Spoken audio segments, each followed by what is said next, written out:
Trời ơi. Phạo. Cái gì đâu? Phạo quả. Phạo chí? Phạo đi, phạo chí đấy? Phạo đi, phạo Trung Quốc hay là phạo Quốc Phong mà?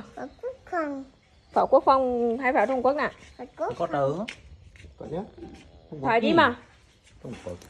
Phạo Trung Quốc phải không? Tao giới thiệu cho có hỏi thêm mà. Tạm phạo đi, phạo Trung Quốc hay phạo Quốc Phong? muốn mấy tỷ đó rồi đấy. Phạo Quốc Phong hay phạo Trung Quốc? Phạo Quốc Phong hay phạo Trung Quốc? Đấy nô đây cái đám ấy nha mình Đi tạm rồi đi.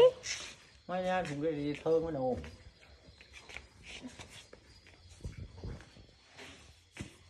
Đi từ từ nè. Đây mẹ vậy mà có đừng đo thôi.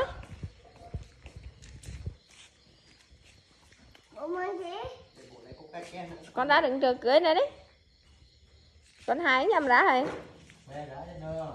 Đây mẹ đấy. Ok để mang chị. Chén gọi pháo anh bù. Con như nổ pháo chi đấy? Quốc Phong à? Cứ bỏ lô đi.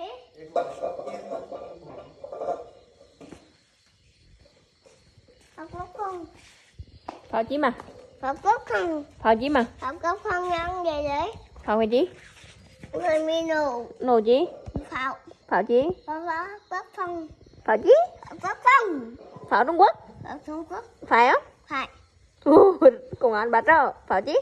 Pháo Quốc Phong. Bọn Quốc Phong công an đánh bắt nha. Em thích á? Hả? Cục bỏ mang chị. Bộ lấy cúc đã ke lại. Có hành bù. Ok hả? Bộ đang ke nè.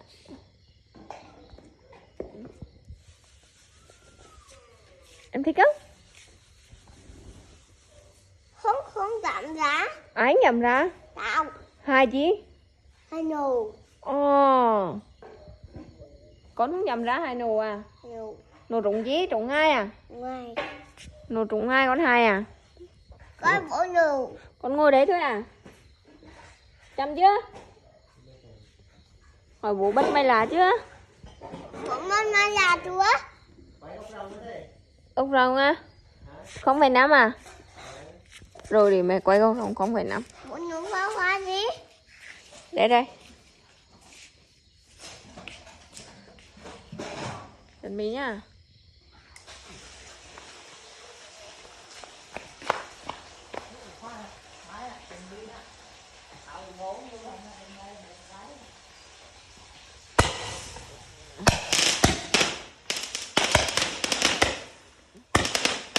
Wow, đẹp he.